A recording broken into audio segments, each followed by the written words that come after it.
Respected Shri Krishna Rao Garu has summed up the entire philosophy of great Rishi Shri Aurobindo in a few words, while he said that he knew not so much about him. He actually comprehensively summed up the philosophy which Sri Aurobindo had espoused in his lifetime. I convey my regards to him, my regards to the principal of this institution and all her colleagues, and my regards and pranams to all the distinguished participants in this 150th anniversary talk about Rishi Sri Aurobindo. My humble pranams at the lotus feet of Rishi Sri Aurobindo and the Divine Mother. Bharat, our country, is a land of masters. We are not a country of prophets.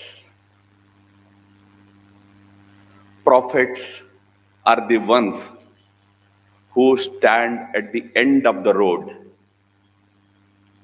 and try to show the people the road to reach them. But the masters stand at the beginning of the road and show the road to you to tread. It is you who have to take that path. Masters are not the end of your journey. They are the beginning of your journey. We had many such great masters in the life of our country in the last 5,000 plus years. So we casually use the word Nabhuto Nabhavishyati. It doesn't apply to India. It's not Bhuta, it's not the past. And it is also going to be again and again happening in this country. There is no last prophet or last master in India. And some of our masters were Karana Janmas, men born with a purpose. Adi Shankara was a Karana Janma. He had a purpose in life. So was Sri Vivekananda. So was Rishi Aurobindo. They were not only merely masters, but they were also Karana Janmas. They were born with a purpose. Once the purpose was achieved, they just left the life like discarding one's own clothes. Adi Shankara had lived for only 3 decades. Vivekananda had lived for probably a little more than him, about close to 4 decades. Rishi Aurobindo had a definitely longer life. But they came into this world with a specific purpose. That's why we call them Karana Janmas. They come to present certain universal ideas to the mankind. India has not produced ideologues, remember. We have not produced a Karl Marx. We have not produced a John Stuart Mill here. We have produced philosophers. We are a land of ideas, not ideologies. Ideologies are closed set of ideas. We are never a closed nation. We are never a closed society.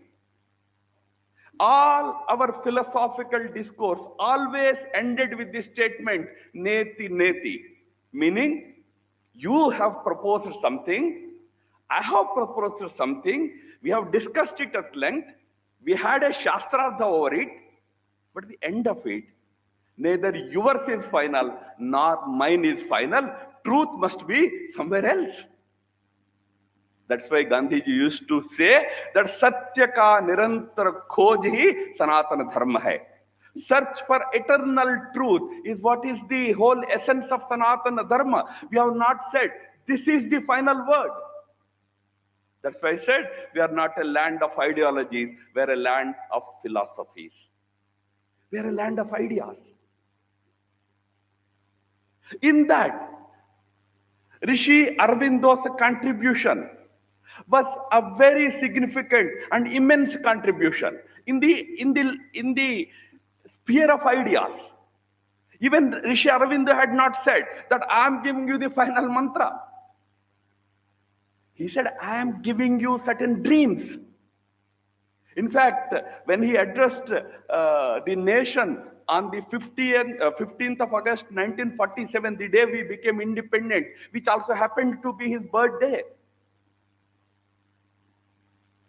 he said that, look, I have 5 dreams. And I see those 5 dreams being fulfilled one after the other today. In that, he wanted to give a mantra to the mankind, a mantra to humanity. And remember, our philosophers, our masters are very bold. They're very courageous. Their vision was always universal. They were never confined by any boundaries, neither by religious boundaries, nor by physical geographical boundaries. They were always universal. They had the courage. Which other philosophy on the earth had proclaimed Vasudhaiva Kutumbakam? The whole world is one family. Only and only the masters of this country could propound it, could say that with courage. There are other philosophies in the world.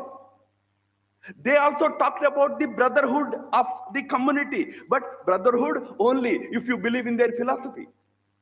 If you accept so-and-so religion, if you accept so-and-so book, then we are brothers. Otherwise, you are either heathens or kafirs.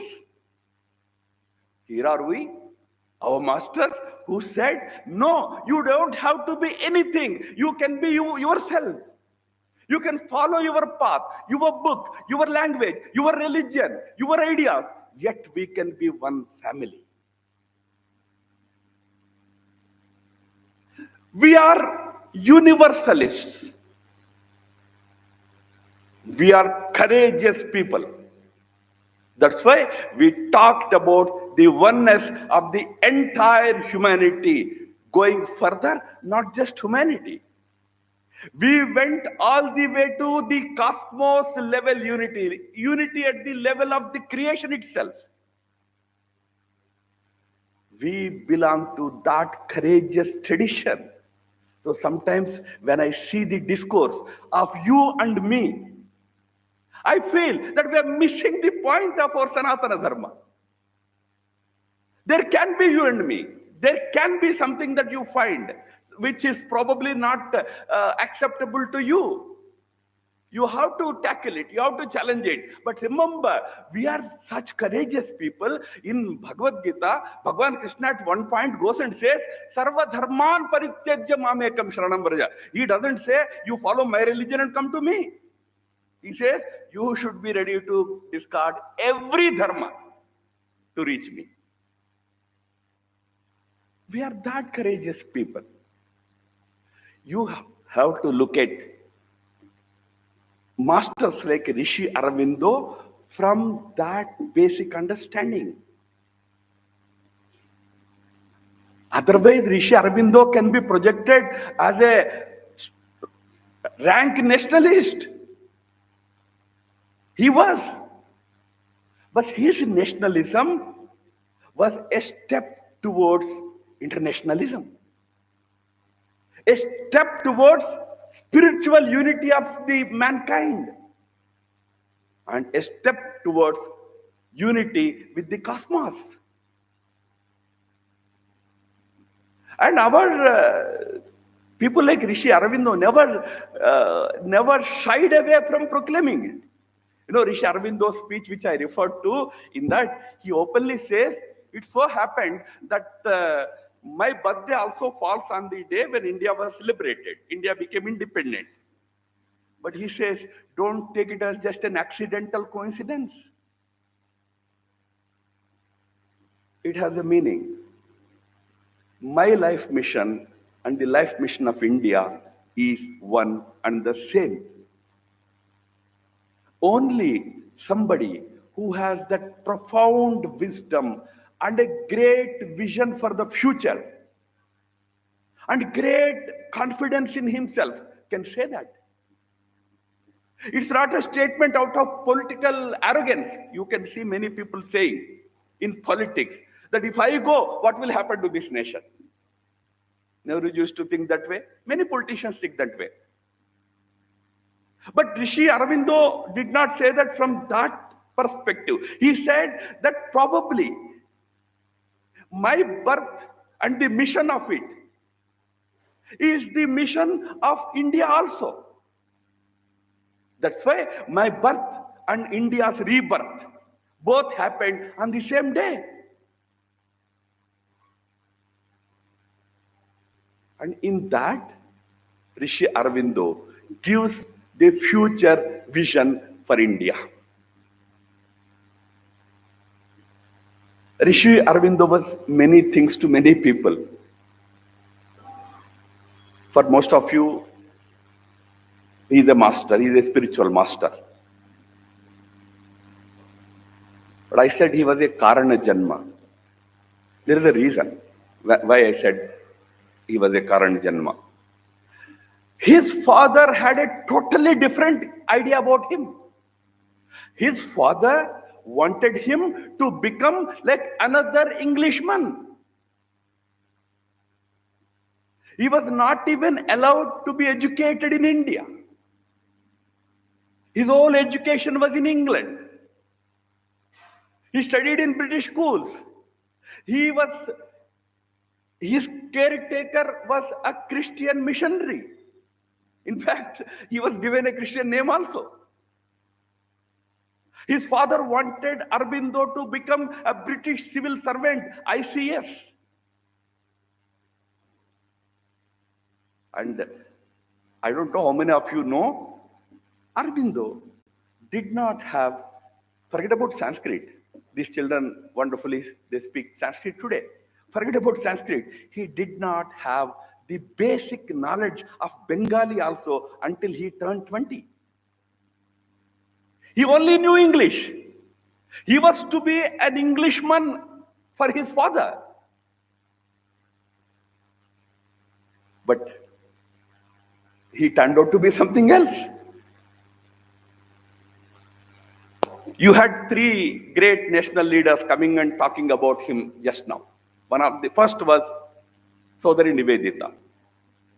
Nivedita found in Rishi Aurobindo what she missed after Vivekananda had passed away.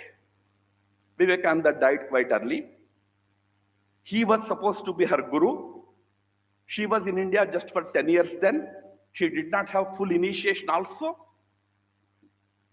So he passed away. So she needed an anchor for her. And she found an anchor in Rishi Aurobindo. For her, he was a spiritual master. The second person was Tilak. Lokmanya Tilak. Lokmanya Tilak saw in Rishi Aurobindo a comrade in Garamdal. In those days, the Congress independence movement was divided into two factions. One faction was wanting Swaraj under the British, self-rule. Another faction was saying nothing doing, British should go. Do whatever is required, do that and throw them out. This group, which was radically against any semblance of British rule in India, used to be called as Garamdal. In fact, on these lines, Garamdal and Naramdal, soft group and hardliners. On these lines, in fact, the Congress movement had divided into 1907 at the Surat Congress. There was a vertical division. Tilak was representing the Garam Dal. Tilak had found in Rishi Aurobindo a good, solid support from Bengal. Tilak was from Maharashtra.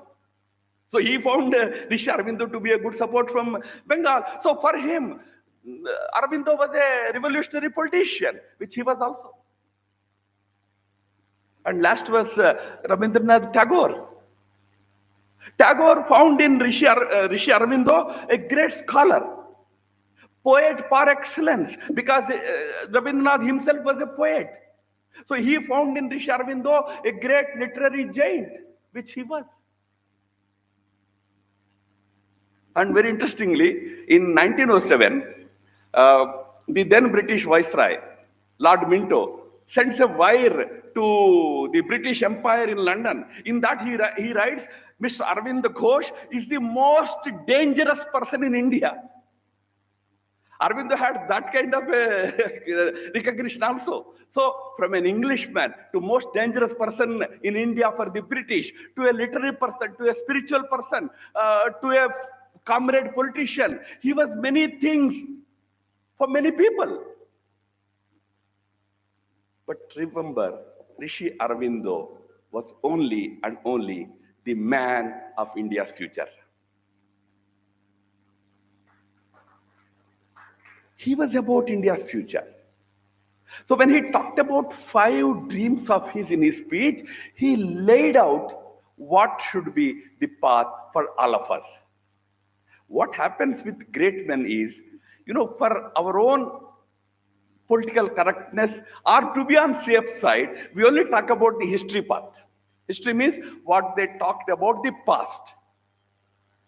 We generally tend to put aside what they talked about the future. Past, what they talked is very great. The amount of publicity that Savitri got in Aurobindo's context, his 5 dreams did not get. Because Savitri is convenient to talk about, because it's a literary work, there is no problem with it. You are only talking about a great Indian woman.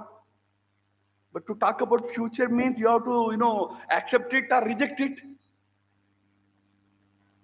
I only talk for a few minutes about that future, because for us, Aurobindo should be the man of the future.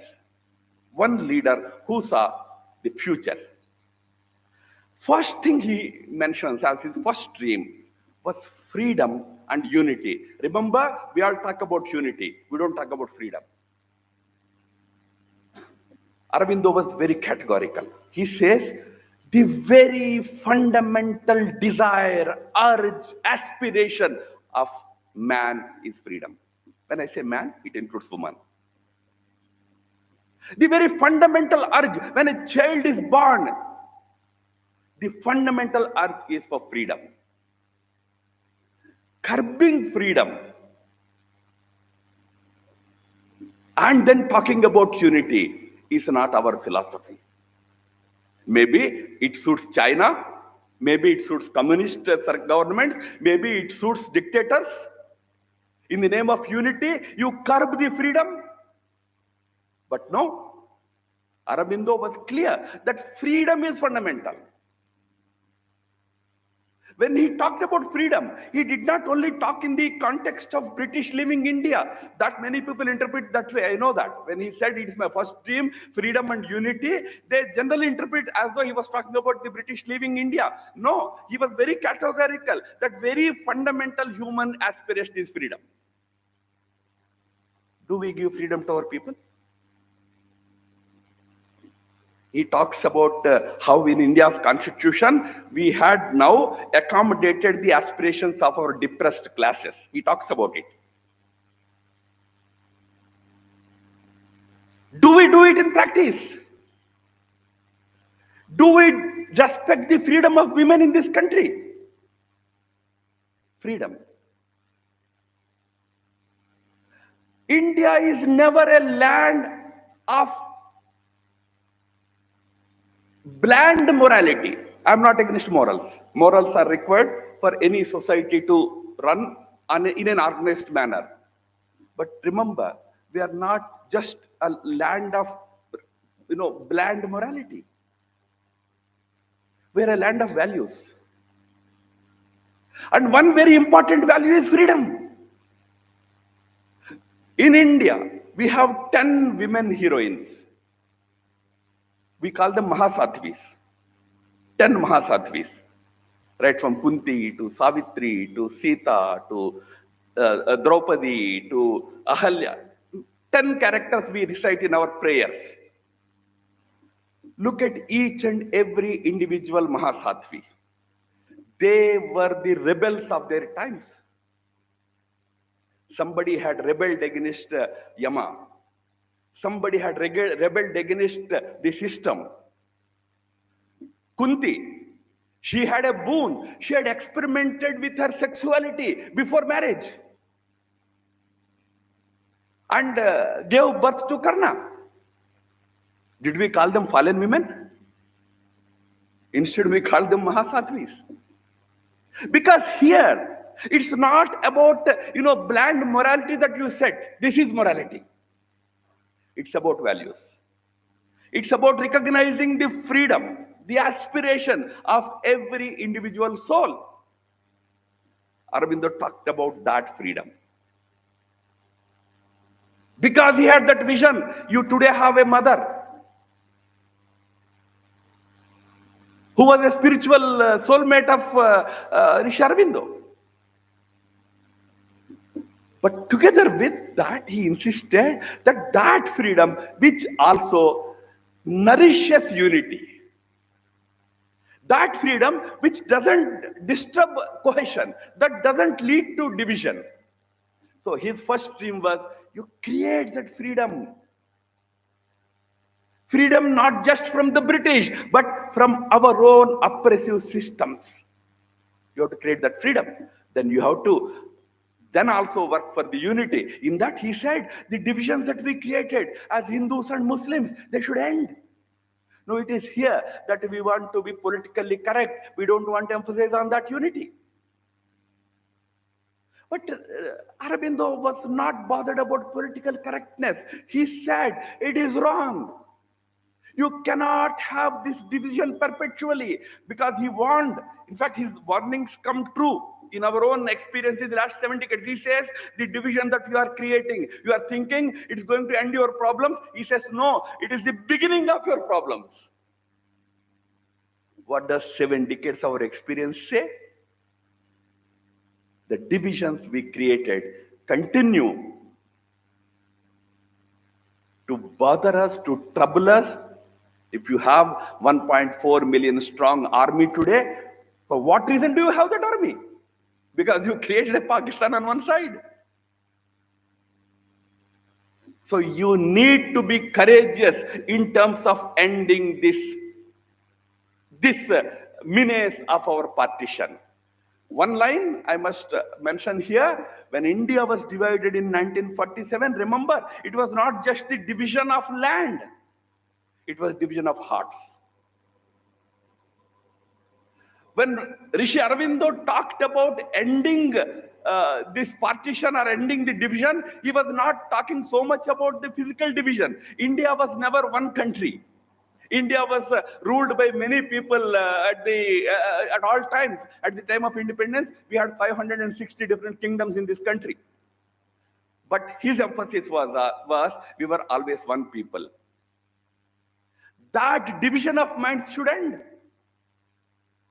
If it is there in our hearts, it should go. If it is there in the hearts of the others, we also should compel them to remove it. That unity is what Rishi Aurobindo had talked about. That was his dream. We need to look at that first dream from that prism. The second dream was about liberation and rejuvenation of Asia, the light of Asia. We are one civilizational entity. Asia is one majorly talking. Asia, it's one civilizational entity. It should liberate and rise as one civilizational entity. That was his second dream.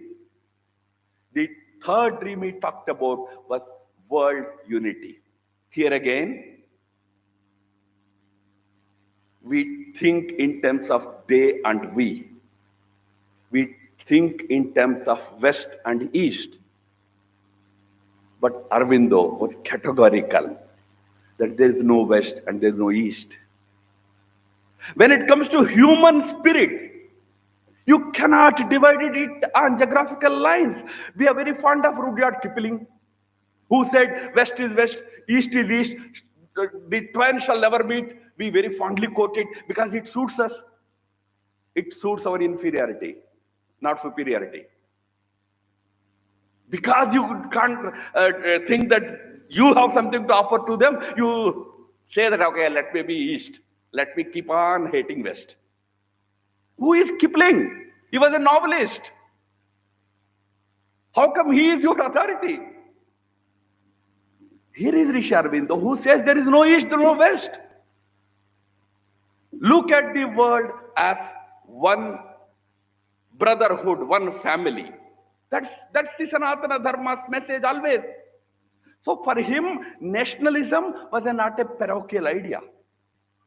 Nationalism that leads to international unity, global oneness is what Aurobindo was all about.